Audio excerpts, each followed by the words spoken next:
What a ride it has been for Francesco Acerbi. So let's take a look at his career timeline, shall we? Acerbi played in Italy's lower tiers until his transfer to Serie B side Regina at 22 years old. And then life took a turn for Acerbi in 2013 when he was diagnosed with testicular cancer during his first season with Sassuolo. He was in remission by the end of the season and then went on to spend 5 seasons with the club. Acerbi played 149 consecutive games between times at Sassuolo and Lazio, and then that run was stopped for getting 2 yellows in a game, and he ended up being just 14 games shy of the Serie A all-time leading record set by Javier Zanetti. Acerbi was then reunited with his former teammate at Lazio, Simone Inzaghi, and Acerbi was initially loaned and then made a permanent transfer to Inter Milan in 2022. And Francesco Acerbi, he's gotten some high praise from footballers around the world, including Toni Kroos, who once said he would rather have Francesco Acerbi guard his house than an alarm or a German shepherd. I mean, that just kind of says it all. And Mike, it's not all that often that we see a player come into their own so late in their career, and especially in the case of Acerbi, a player who's overcome so much in his career as well, shown so much resilience to get to where he is now. There's a lot of words I think you could use to describe his journey, but which ones would you use? I mean, leader, warrior, character, and Italy's own Jimmy Conrad. Oh, wow. Oh, wow. Right? Okay. We're sitting, and I've gotten to know your story, so I love this. I love everything about this over guy. here. Thank you. This is a guy that it gives you hope as a footballer that never give up.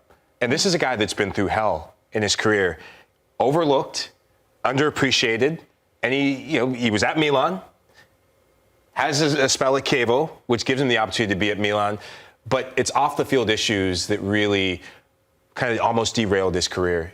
When you lose a loved one, when you go through some of the illnesses he's went through, this guy has been through hell and back, and I think it speaks more of the volumes of he was willing to open up about his mental health issues. Mm-hmm. I mean, this guy was drinking to numb the pain, loses his father at a pivotal moment in his career. You're at Milan.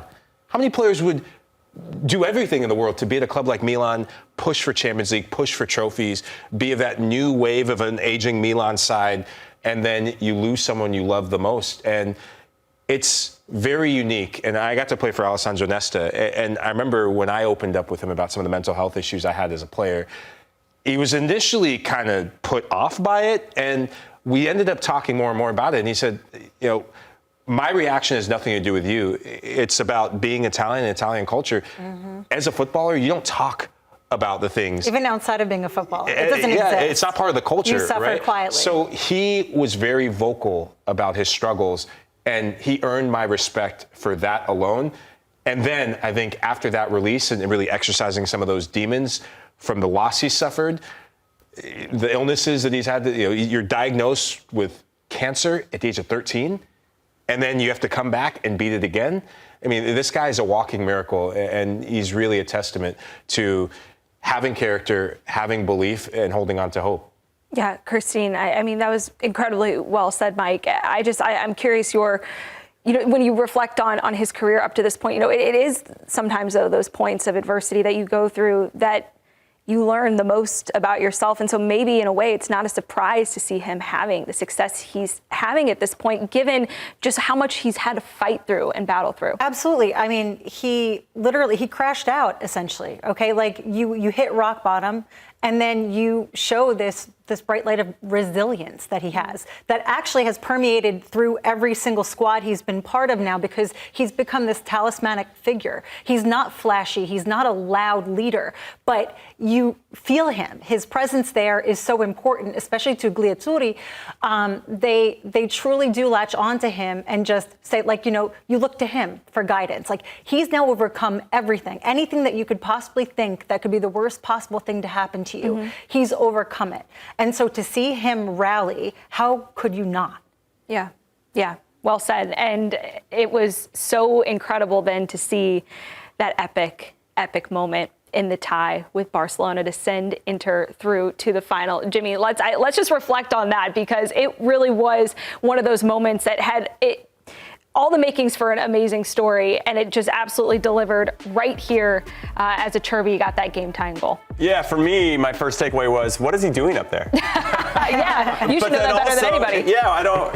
that's an incredible run, puts himself in a great spot, but really echoing his story and what he's been through, he had nothing to lose, right? So he puts himself in a position to have success, and he finds himself hitting the back of the net, and that changes everything. And now I'm glad this happened, because now we get to talk about him in a more meaningful way and really share what makes him special. But yeah, I still marvel. I mean, I love to do that too. As I said, can I go forward, please? Can I be a part of this? And I scored the odd goal from time to time, but never in a game as big as a Champions League. And when the stakes are so high. And that success that Acerbi's had this season with Inter, it has also led to a national team call up for the upcoming World Cup qualifiers. Christine, this is the first time that he's been called up since March of last year. I mean, how long is this guy going to keep playing for? He's 37 years old? It doesn't look like he's slowing down anytime soon. You know what? I love this for him, especially when we're in these other periphery conversations about youngest squads ever and, how old's too old, and we're calling 26-year-olds grandpas. He's had a lengthy, fruitful career. When you think back to the fact that, his success at Sassuolo got him his first call-up in 2012 under Cesare Prandelli, he didn't see the pitch for 2 years until Conte called him up. Now, to have this reinvigoration backswing where he got called up under Mancini, performed in Euros, subbed in for injured Chiellini, came up massive there, and became this figure in that back line that you absolutely needed tactically, great in a back three or a back four. And then to get picked up by Spalletti, who has seen exactly what all the rest of us have seen in him, knowing that he can absolutely shut down an Erling Haaland. Why wouldn't you? Okay, they're looking to get their first World Cup qualifier in like 100 years now, seemingly, spiritually. It hurts me to say that.